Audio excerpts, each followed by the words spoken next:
Cool. All right. Hey, how are you, I'm Tristan? good. So it sounds like we're live already. So I'm really good, Yeah. except for the fact that being in Melbourne, we're stuck in lockdown, and lucky you in Auckland, not necessarily stuck in lockdown like us. Yeah, it's a little bit of a different experience. But look, obviously, I'm very conscious of what's happening over there. And I think, that's why I really wanted to get you back on sooner than later, just because there's a lot of people that are really, having a shit time at the moment. Obviously, my team's all in Melbourne and my client base is there as well. So it's a really interesting dynamic being in one part of the world where, for now, everything is seemingly okay. Yeah, and I think it just we're just going to support each other, and we're having highs and we're having lows and all that stuff, and continue through. So, thank you, That's Tristan. it. I really appreciate you coming on, having another conversation with me, My especially about pleasure. leadership in a time that is, it's pretty crazy. Well, Um, we had a good time chatting last time, so I can only imagine it'll yeah, be good again today. yeah. Hopefully, I'm in my game where you can understand me with my New Zealand accent now. Oh, I was just saying before we went live that your accent has changed totally since we last spoke. You've picked up more Kiwi accent in the last, say, 6 weeks. But that's my native way of being as well. So maybe I've just dropped the Australian twang. Look. It's all perspective, right? It's how you look at it. Is it a good or a bad It's thing? It's just a thing. it's At least it's I'm talking. it's trained, yeah, it's trained habit. Like, so you grew up speaking, we'll say Kiwi, and then you taught yourself to speak Australian, and you've just fallen back into your past habit, or what you've known for the majority of your life. Oh, this could So get into a way deeper conversation, Tristan. it You know. could.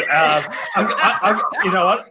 I'm just going to give a really brief example. I've been driving a petrol car for my entire life. So, and just last year I got a diesel car and started. So my habit up until last year was filling up with petrol, and then the last year I got a diesel car, and last 6 months I haven't been filling up more than once every 8 weeks.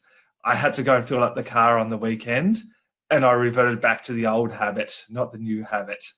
So I put Uh-oh. put petrol into the diesel car. So it's interesting. If we don't practice our habit, we revert back to our old ways unless we're consciously thinking of what we're doing. Oh my So gosh. Well, look, hopefully this kind of segues into what we're talking about today. And I think when it comes to leadership, is you keep reverting to your old ways. Yeah, it can potentially not be a very good scenario. And I think I'm really excited to discuss this with you, because I think when it comes to times of crisis or times of challenge, leadership is more important than ever. And there are definite ways that you can respond. And I'm really, really, really keen to really go through your methodology here of ownership plus engagement equals results. So, look, firstly, why don't we just start off for those who haven't had the pleasure of listening to you before? You just want to give us a bit of a brief overview, Tristan, as to who you are and how you came to be sitting talking to me right now. cool. So first of all, who I am, I'm going to ask the question, assuming you don't know the answer. If you were to go climb Mount Everest, what would you do in the preparation, the lead up to, and then climbing Mount Everest?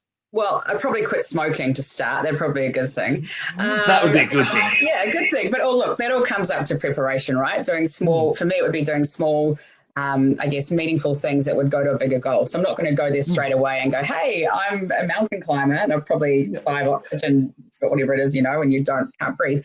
And yeah, I think making sure that you kind of set out what the plan is, you learn things, you make mistakes along the way, and then you hopefully get to that summit. Hopefully, Would you that's good. would would you climb Mount Everest by yourself? No, never. Who would you I'd, climb I'd, it with? I'd climb it with people that have probably done the trek before. Obviously, I'm not going to listen to someone who has read all the books about Mount Everest and actually hasn't applied to practice, right? So I want someone who's been in the guts of it, who can understand the environment, can navigate potentially hairy situations, and then can, hopefully celebrate on top. That's it. And in reality, that's a Sherpa. So a Sherpa is someone that's climbed Mount Everest multiple times, and they've made a career out of guiding other people to the top. So who I am, I'm a business Sherpa. I've climbed the business of Mount Everest. I was climbing, building my own business, and I fell off the side, and I fell off the side of the track, and then scrambled back onto the track, and then got to the top. So I built a business, went into multiple six figures of debt, worked out how to get out of that 6 figures of debt, got back to the top, systematized it, and then sold it off. And so I figure, using that analogy, that allows me to call myself a business Sherpa. So now I go and help others climb on their path to the top of their Mount Everest and make sure they don't fall off the side of the mountain. And look, I think there's so much clutter out there in this space, well, in any kind of industry, right? So I think the number one thing I appreciate when I talk to you is, as you said, you've been through it. You've fallen off the mountain. You've been in debt. You've clawed your way out. And if anyone's listening, the one piece of advice I could give is, well, listen to people in business that have done it before. There's a lot of cowboys out there. So that's why I only tend to talk to people who, put things in application. So this is exciting. And I think what I really love about your vision when it comes to business as well is, you've got a pretty clear standing point on where things are at. So I know you've got 3 central themes in business that you really see. So do you want to maybe explain what they are and how they kind of work in today's market? I've got to go back to my notes. I've got a bit of... I'm reading up on you, my dear. So, it's about competition, challenge, and also the evolution of content ideas, which I really was interesting. At the end of the day, we're always going to have competition. There's always going to be people that are,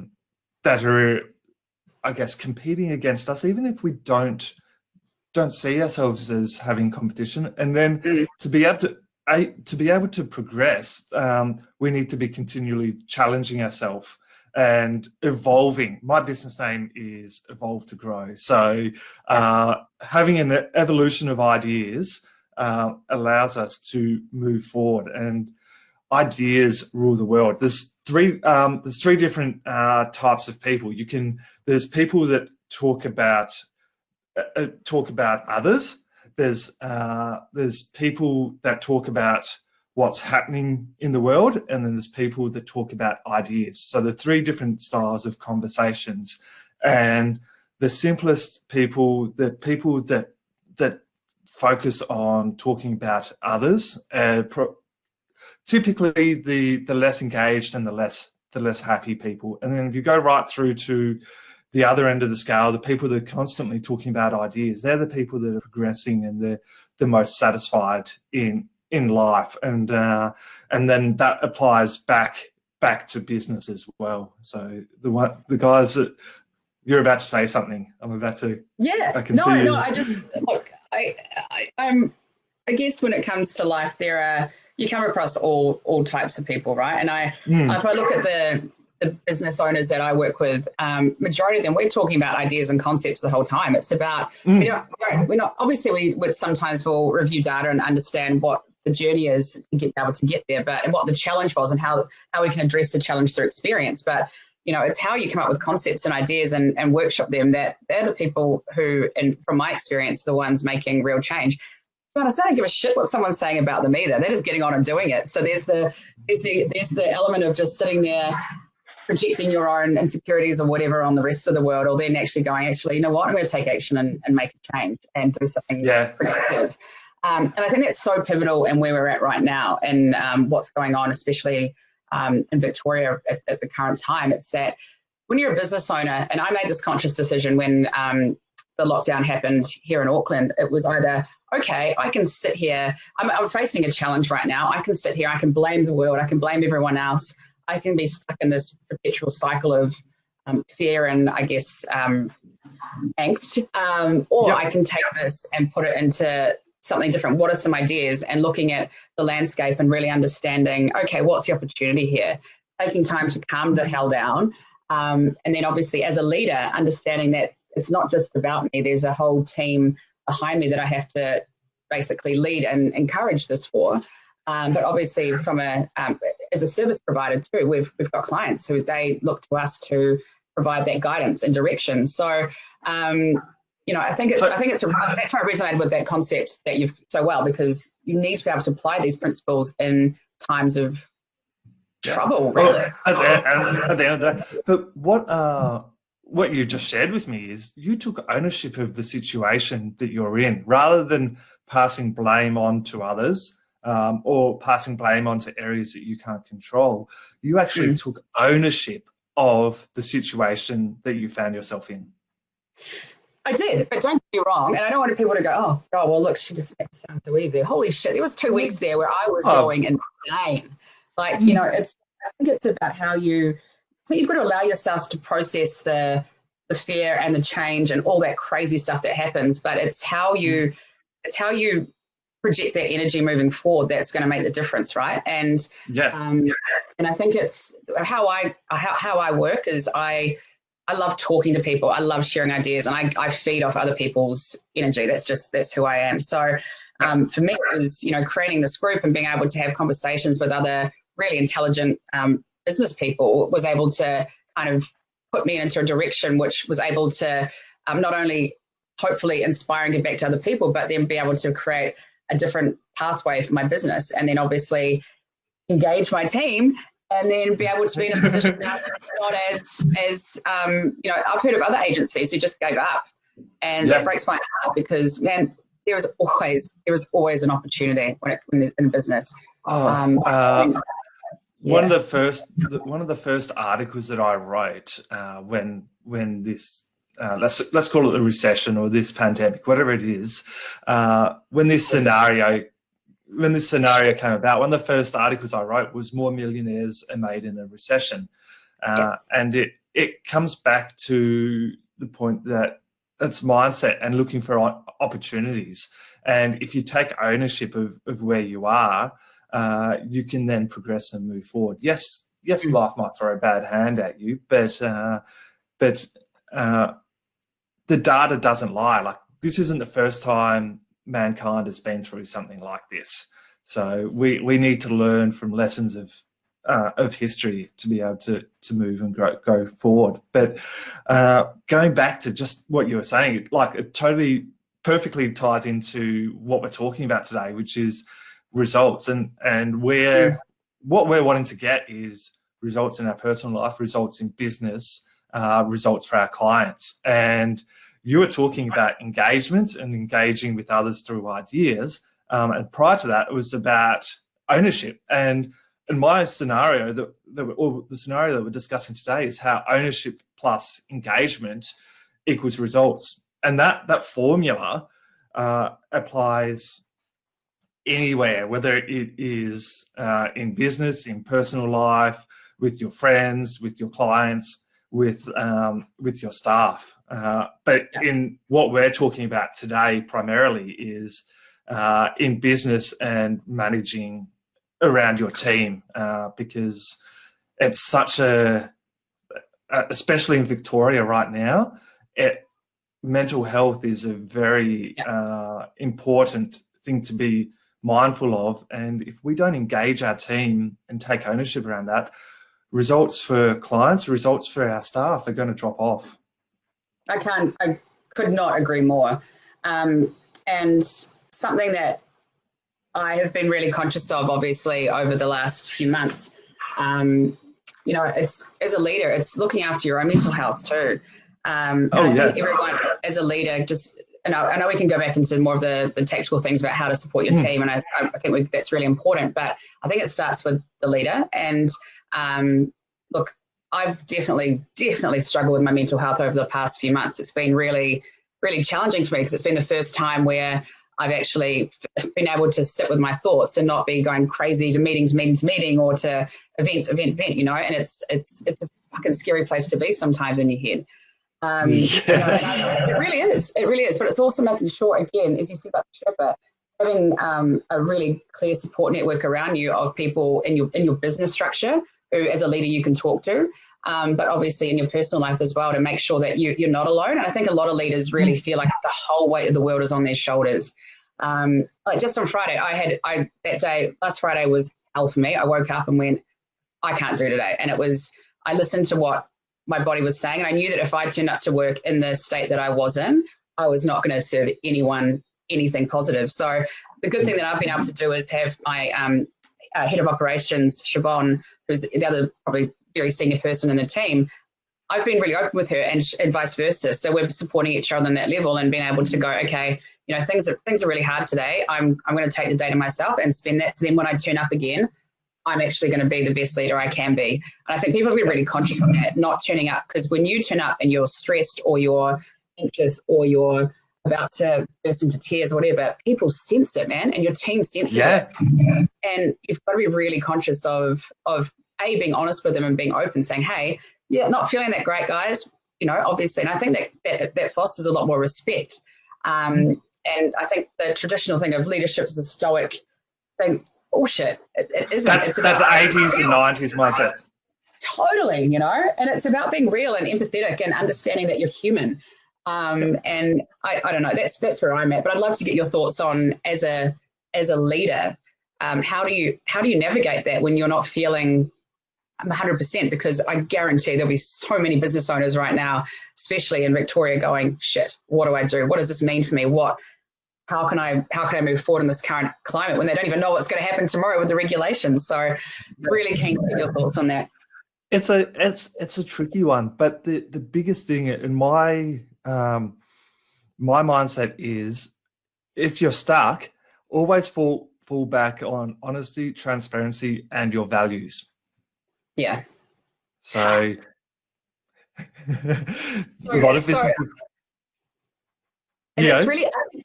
It's so hard. I think a lot of people struggle with that right now, when if you are in fear around money or revenue and that kind of stuff, that can be the thing that can take you away and detach you from, especially your values.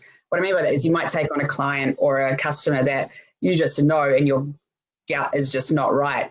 But by doing that, you're taking them on because you need the money, but that could actually kill the culture of your team, So I totally agree with having those honesty, transparency, and values. I think that's really, really, really important. I've made that mistake before that's why I'm kind of, I've done that before and taken on people that aren't. And again, everything as a leader you do has a repercussion on your team and your culture. Yes. And if you don't have that, it's about not thinking about what's happening today. It's about going, how's this going to impact in a month, 2 months, 3 months time? It's being strategic still. You're a leader. You've got to have strategy. And it's about having, whether it's the end point of the business or a 3 month or a 6 month end point, it's about knowing where you want to get to, and actually sharing that, even if it's just in 3 months' time, just sharing that end point with your team, so the team understands what the short-term or mid-term or long-term strategy is. And you might not know that straight up, but work it out with them, and then from there they can actually understand what they're working towards, and they'll see the benefits for them as well. So would you say this is around that engagement element within your formula? Yeah. Talk to me a bit more about that. So how are some ways you can get your team engaged? Because I think a lot of people, especially working remotely and stuff like that right now, it's probably a different dynamic that they're used to from a communication standpoint. That's obviously more tactical, but you're thinking of more of applying it to more of a strategic element. But I think first and foremost, understanding how do you just turn up your team right now when you're on a Zoom call or you can only do a phone call? Like how do you start to foster engagement in this current climate? Well, quite simply, at the start of this call, I said, I'm just being a bogan today. I'm wearing my beanie and wearing my headphones. And it's just me being casual in who I really am. Yeah. And that just made it so much easier for us to open the conversation because it knocked down all boundaries straight away. So yeah, and sorry, go, Tristan. No, you go. It's okay. I was just going to say, what I've really loved about, if we look at the positive around these Zoom times and things like that, is that I'm getting to know my team a lot better because they're in their own environment, you know, and it's kind of like the walls have come down a bit, and it's actually quite nice. And I think there is but that's because we're putting in the work to have, like, my team, the core team, they meet twice a day on Zoom and have a conversation. They'll talk about work, but then they'll obviously do something that's a little bit more lighthearted as well. And what that does is it's getting them to, you've got to put those things in place, right? You can't just expect to have one Zoom and it's all good and well. It's an interesting concept. But in terms of engagement for strategy, like what you're mentioning before, what are some of the fundamentals, I guess, when it comes to engagement that you need to be doing within your business to get results as a leader? So in its simplest form, your team needs to understand the benefits of the business goals to them as an individual. So good point. Business is doing this. Your staff members, your team needs to understand what the benefit to them is for them to work towards that. Yeah. And they need to be aligned with that. And from there, that's where engagement happens. Yeah. And so is that what, like, I think you've alluded to in some of your writing that I've seen around an ownership culture. Is that what you're referring to there? Yes. Yeah. Because as soon as they're engaged, they take ownership of the outcome because they see the benefit to them. And so you drive engagement, that in turn builds ownership, which in turn builds results. Yeah. I think that's something that a lot of, and I'm actually guilty of this too, is that as a leader, you're always looking, well, I am big picture, right? Visionary, kind of that kind of thing. So this is where I think having a leadership team, if you can, or another, or if it's a Sherpa or someone else to be able to help you articulate the more, I guess, pathways for your team. I know my strengths are not leading people on a day-to-day basis. I'm too manic. I come up with big ideas and it drives my team insane. I know that. But I've learned that, right? But now I've got, as I mentioned Siobhan before, she's an operations whiz. So for her, she can take my crazy ideas and work with the team to give them a filter structure. It out. Yeah. Exactly. And I think leaders put a lot of pressure on themselves to try and be everything. And I think it's bloody, you can't. You got to know what you're good at, and then find ways within your team, or if you don't have a team, get a Sherpa, get someone like yourself to come in and help you to create that pathway so that you look, honestly, you'll save so much money getting a mentor in than having to hire, all that other stuff, training, all that stuff on teams. Like, people don't think about those additional costs where you can just get someone in who's done it before, who knows how to do it, knows the formula, and can basically give you the rule book in order to deliver what you need to do to get your team engaged. And you get there so much quicker and so much cheaper. Exactly. And simpler, less stress. Oh my God. And honestly, I remember when the first year, I got mentorship around, I guess, building a business and its structure and stuff. But when it came to people, I thought that I can have conversations. I'm great with that. But when it comes to process and all that, oh, hell no. But, and I identified that, and I got the right people in externally and internally to be able to deliver that. So I'd be 10 years, I would say 5 to 10 years, depending on which way we go down, ahead of if I tried to do it myself. I probably wouldn't still be in business because I would have, not been able to deliver things. Just because you're good at what you do doesn't mean you can run a business and run a team to do that same thing. Hell no. I think it comes down to you've got to have a lot of self-reflection, right? And I think a lot of people, especially leaders actually all through, but a lot of small business owners get into it because they're good at that task or that they love their product, right? But then they get so passionate and their identity gets wrapped up within that business. And that's exactly where I was. Like, I'm speaking from experience. So having a identity that basically is completely wrapped up in what you do is a dangerous place to be, because if you suddenly hit COVID and it all falls apart, then you've identified yourself as being in a position of as a business owner, and that's a really that's where a lot of depression happens, all that kind of stuff. So being able to kind of get it to a bird's eye view and get the right people around in order to support that, not only diversifies your risk, but it allows you to then focus on other projects or other things. And then as an individual, create way more exciting, awesome things in your life, So that's it. It's about working out how to get yourself out of being required in the business as soon as possible. So, and what I mean by that is you can do the strategy, but most people are going to be able to do the day-to-day work a lot better than you can. So, and by doing that, you're separating your identity, the business identity, from your personal identity. And when the biggest benefit from that is you don't take offense to when people say no to a sale, or you don't have to be afraid of saying no to a sale, because you know that your product or your offer is worth it, and you won't be scared to say no. And that will mean you'll probably be more likely to get it because you're not showing that fear of loss. Yeah. And oh God, I'm just nodding because I'm like, yeah, been there. And I think this really, for me, what's been an incredible part of supporting the team has been around training, right? And I want to get your opinion on if you think education training's an important part of growing a business. But I think I know what you're going to say anyway. But now, like, if I go into my team and if I was to look at a Facebook ads manager now, holy shit, I'd be lost. Like, I've just not been in the tools. I understand the fundamentals, but my team are in it day to day. They're doing weekly training on it. And I think it's something that, you've got to make sure you give your team the resources to do the job properly as well.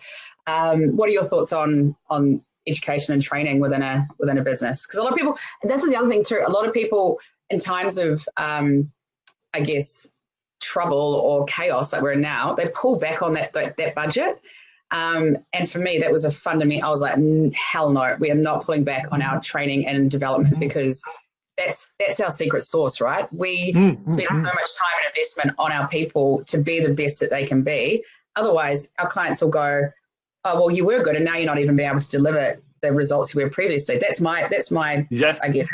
I'd love to see what your experience is. So my mindset is hire for mindset, hire for culture, hire for fit, and then you can train them up, or they can train themselves up within the business.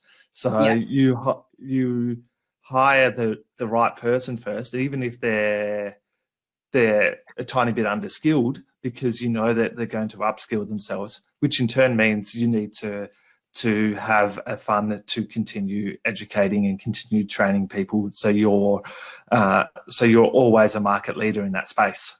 So when others zig, you zag, kind of thing. So, for instance, I've doubled down on my marketing budget in the last couple of months, and my revenue, my leads have tripled. So I've seen your Facebook ads. Very impressed. Well, you fit 100% into my marketing demographic. Your targeting's all right then. We were talking about it the other day, about some of my target clients and some of the clients I've had, but you fit 95% of my persona for a client, and that's why you're getting fed my ads at the moment. Oh, look, he's trying to sell, team. See, this is subtle selling. I love it. I don't need to sell. People come to me. I love it. I'm sounding arrogant now. No, but that's what you want, right? You want to get to that point where you've established enough ownership in the market that you don't have to be begging. And I think that's testament to what you're doing. Something else I want to have a chat with you about as well is around if you see that there is any correlation around when you have an engaged team and what that resonates with productivity. Because what I've seen personally is that when our team is feeling like they have a goal individually or collectively or both, actually, I just see that there's more passion and more dedication and just more excitement every day, even when they're working remotely, which is quite a feat in itself. But Yeah, I wonder if you've seen that with other businesses or other clients you work with. If that's a trend that you feel people should. Yeah, you've just totally answered your own question. But whether it's business, life, anything, if you've got something to work towards, if you've got a direction, and you understand why you're working towards that, you're going to do it in a quarter of the time, if not less. So it's, for instance, let's say you're getting fit. So you want to get fit, and that's your only goal. You're going to go out and run, and you're going to go to the gym every now and again, but you're not necessarily going to see results. But let's say your goal is that you want to run 5Ks in 20 minutes. You're going to be able to get to that goal a lot quicker because you're totally engaged with that outcome. You understand what the benefits are of that outcome, and you're going to work hard for it. So it's that same theory in business. They understand what that end outcome is. They're going to be engaged, and they're going to understand the benefit both for them, their clients, and the business, and they're going to work harder at it. And this is why some countries and some businesses will make more profit in a 30-hour week or a 4-day week. So because the people get that much more work done in a shorter period of time because they're engaged with all the benefits and the outcomes. I love that. And I think something I want to bring up too is probably people might be going, yeah, this is all good and well, getting an engaged team. It doesn't happen overnight, right? And I think you can't just turn around one day and go, hey guys, guess what? We're going to be all friends now, and you're going to have goals and you're going to work really hard. That's what's going to happen. But I think some people think it is. Like everyone's looking for the quick fix, right? Well, a lot of people are. And I think something that comes into as a leader that can be really difficult is when you have to let your team fail or make mistakes in order to learn and to grow and to be better at what they do and better people, and just have a different mindset when it comes to work. Not just I'm doing a task. I'm thinking about how I can improve things better. I make things better. So I guess what are some tricks or some tips you could give to leaders who maybe struggle with seeing mistakes made, and how can you basically look at your team, support them without going crazy because they've sent out the wrong proposal or they've made a mistake on the strategy? Like what can you do to not only maybe facilitate that, but obviously prevent it or to help support them so they actually use it as a positive experience rather than a negative? So the simplest way to fix a mistake is for you to go in and change it and send out an apology email or correct them. But the more positive way is to set up this mentoring relationship where this person does something rather than you telling them off, or if they come to you with a question, rather than you answering it, you actually work through the strategy, the reasoning, the process of why this has happened and get them to answer as much as possible by you asking those leading questions. And what that will do is show to your team that you actually care about helping them and improving them and upskilling them. And in turn, the benefit for you is they actually get upskilled and they're engaged and will feel comfortable asking you more in-depth questions in the future and be less likely to make those mistakes. Yeah, I love that. And I think, I guess it's all good and well in maybe a couple more slow-moving styles of industries, right? But then I talk to people I've got a lot of friends in hospitality, for example. It's a very high-pressure environment, but the same can be applied in high-pressure situations as well. It may not be able to be done in the moment, but it's about having reflection afterwards. And because people, if you just yell at someone and go, you're an idiot, what the hell are you doing?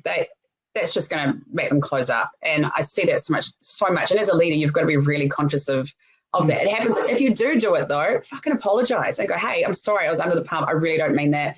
And don't just walk away from it. We're human. Exactly. We're human. Hey, take ownership. Apologize. Be human. And I think it's really important what you said as well, that you've got to make people think about the situation on their own as well. You can't spoon feed them the answer. If you do that, it just breeds a culture of, is this right? Is this right? What am I doing here? And kind of encouraging people to think outside the square. And that's what you want, innovation, right? That's the results part of it. Yeah, and it's really easy to do that at the moment when people are freaking out. I just think people need to take a deep breath. And if you do scream, yell, whatever, cool, apologize. You're human. Take ownership. Yeah. I love that. Totally. Now, yeah, go.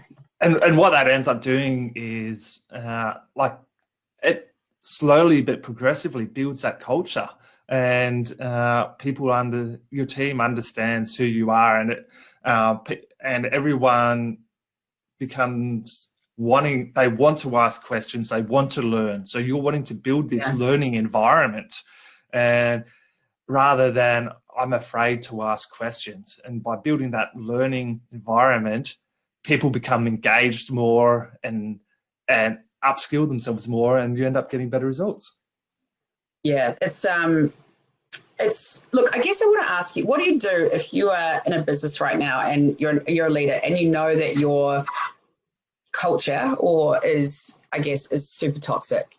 What would be some steps in order to start to unpack that, or to start to even address it? I know it's a tough one, but there are people, or even someone who maybe is an employee or works in an environment where they're like, this fucking sucks. My boss is an asshole. I'm getting treated like I'm an absolute idiot. I don't have any engagement within my team. What are some ways that people can start to kind of break those walls down? Step one is the leaders need to ask questions. Sorry, the leaders need to take ownership and know that things need to change, and that the buck stops with them. That's step one. Step two, it's good old-fashioned surveys and 360-degree interviews. Do you want to talk about what a 360-degree interview is? Because a lot of people have actually even probably heard of that. So it's definitely a very good thing. Anyway, go forth. Simplest way is you give feedback on a staff member, and the staff member gives feedback on you. So set questions, set answers, and then you write it all down, and then you go in and thrash it out. That's the simplest way to describe it. It's probably a bit more detail than that, but traditional, reviews are very much boss or manager focused and giving feedback to the staff member. That doesn't work. It's got to be both ways. Now, how can you facilitate this? So say there's been a culture of the kind of top-down mentality, right? So you've done this wrong, you've done this wrong, you've done this wrong. Maybe you're good at this, etc. What's a way to maybe? Because I've been in that position as an employee where I've been literally in that toxic environment where you feel so scared that if you say something, it's going to be turned against you or you could lose your job. So are there other ways that you can basically start to get team feedback without maybe it's anonymous or something like that? I guess it's just trying to start to build that trust back, because trust is a fundamental issue here, right? So simple tactic is an anonymous survey. So I do that a lot with my clients. Generally about a month, 6 weeks in, we do anonymous surveys with all of their staff to get feedback and look for trends. But that's a tactic, and that's going to be, you're only going to get short-term fixes out of that. So and in reality, what you need to do is do a thorough engagement plan. And this goes back to one of my frameworks that I use. You need to understand where you are now, what the business is doing right now in this scenario, do research on what others are doing, work out where you want to get to. So work out your current situation, understand out what others are doing, then work out where you want to get to in this situation. Then you go and create your plan, and then you go and start executing on it. Then you measure, review, and improve. So that framework applies for anything in business, anything in life. And that before implementing any tactic, if you want to have long-term impact, you need to apply that framework. Yeah, because someone commented actually that engagement's tough and the effort it takes to foster engagement is so unsustainable. And I was just going to ask you about how can you create consistency when it comes to engagement? Because I think a lot of businesses go, yep, okay, today's the day, we're going to engage everyone, we're going to sit there and have a discussion about how we feel and what we want, and then it just falls off the wayside, right? Other things come into play. So maybe do you want to just talk about like having a plan? What does that look like? So for a business, let's say for a business like mine, or probably it's the same across a lot of them, what would a plan potentially look like? So I'll go through this framework and use it as this scenario as an example. So what we need to do is understand. First step is understand where you guys are engagement-wise in the business, what you're doing right now, and what you're doing right, what you're doing incorrectly, what sort of impacts are happening. So that's where we start with a bit of a survey. Then we go and work out what best practices, what others are doing to engage their teams and learn from others. Now, once we've got that information, we've got a bit of a foundation. We need to understand what we want to achieve from this. So at the moment, we've got staff rocking up to work and they're not loving work and they've got negative attitudes. What we want to achieve is people wanting to rock up to work early, talking to everyone, they're happy, and in turn, that gets results. So this is where our end goal is. We've defined our two parameters. We then have, with this, we need, in effect, we need to know that we're not the specialists in this. We need people that have been there, done that before, human resources most typically, to help create this strategy and this plan. So you need a human resources Sherpa in a sense. So, and this from here, this is creating a plan with your staff that involves having continuous 360 feedback sessions. So every quarter we have these sessions. We build for instance, it's a monthly Friday afternoon drinks. It's a quarterly survey. So getting continual feedback and building that so that's part of the strategy or the implementation plan. And then based off all of this data we then go and execute. That data provides us with enough information to create tactics to go and implement. So one of those tactics might be that to get engagement, we need to have better desks or whatever it is, or we need to have chocolates provided, but we need to be continually learning and asking for feedback from our teams, and actually having a calendar that says this needs to happen ongoing, but also having a proper KPI plan and goals for your staff, and actually based off that, actioning the outcomes. So let's say someone says they need to go and upskill themselves in area X, rather than business just saying, "Yeah, that's nice," actually going and doing that then in turn drives engagement. And then quarterly, annually, you do a review to see what your engagement scores are. So, for instance, the engagement version of your Net Promoter Score, basically. Yeah. So, sorry, internal version of Net Promoter Score. I love that. And there's a couple of things I just want to add to that as well. I think what worked for us was understanding what motivated our individual employees. Because there's some people are motivated by money, right? And that's fair enough. Other people are motivated by connection. Others are motivated by freedom of, being able to have flexibility in work. And I think you may assume that everyone just wants a pay rise. It's not the case. Like some people just want to be able to, if they've got kids, for example, they want to be able to work around what their time structure is. To them, that's more valuable than getting paid an extra 10K a year. Because if they maybe in another job being paid an extra 10K a year, they're having to be there from 7 a.m. till 7 p.m. at night, and that just doesn't work for their lifestyle. So understanding, and this comes in with that the questionnaire and the polling, I guess, up front, is really taking the time to get to know. It's relationship building, man. That's all it is. It's relationships and getting to know people. And when they feel heard and that they're actually respected, you just get so much more out of people. Understanding what their motivators are is a big one. Correct. Yeah.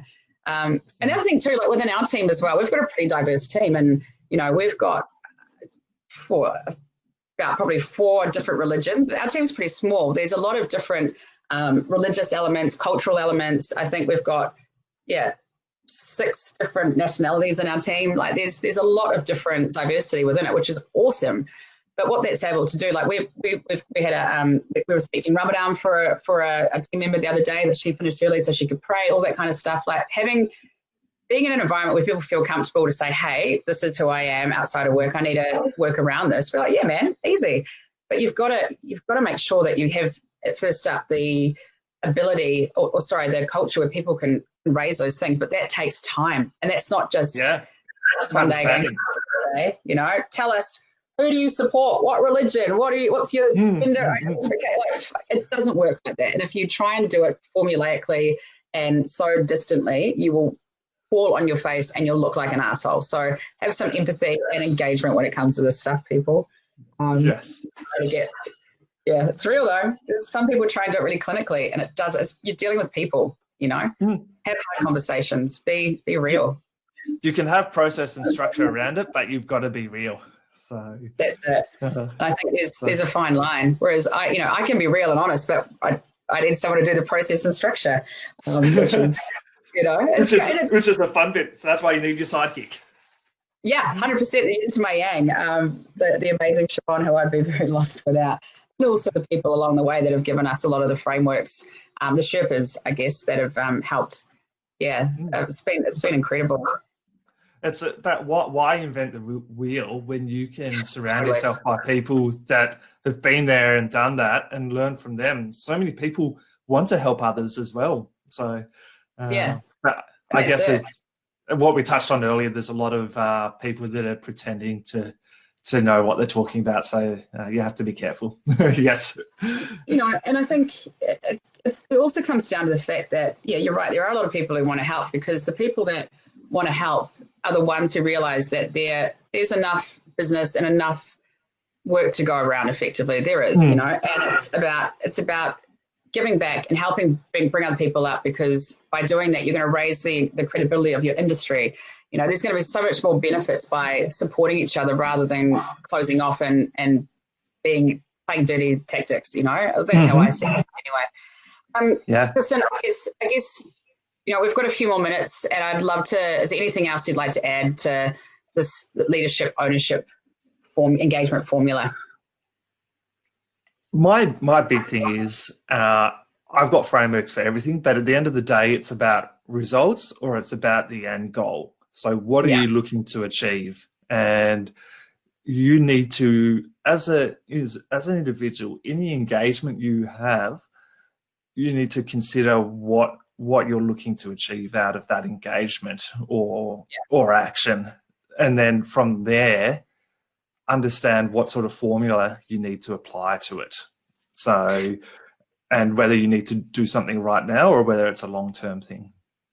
So, and that, I guess it's just having a strategy, even if it's just, and I think when it comes to people hear strategy and go, oh my God, I don't need a fucking 50-page strategic document. No, have it literally just map it out and go, where do I want to be? What's, pros, cons, all that kind of stuff. It doesn't have to be. Yeah. I've got no idea how to make a 50-page strategic document. I'm of the keep it simple principle. Let's read the summary anyway, people. Come on. Simplify it as much as possible. That's it. Okay, we as human beings like to make things a lot more complex than they need to be.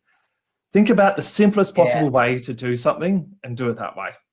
Yeah, I got to take that on board at times. I tend to overcomplicate, but that's cool. It is what it is. But you're right. It's the whole keep it simple, stupid principle, right? Yes.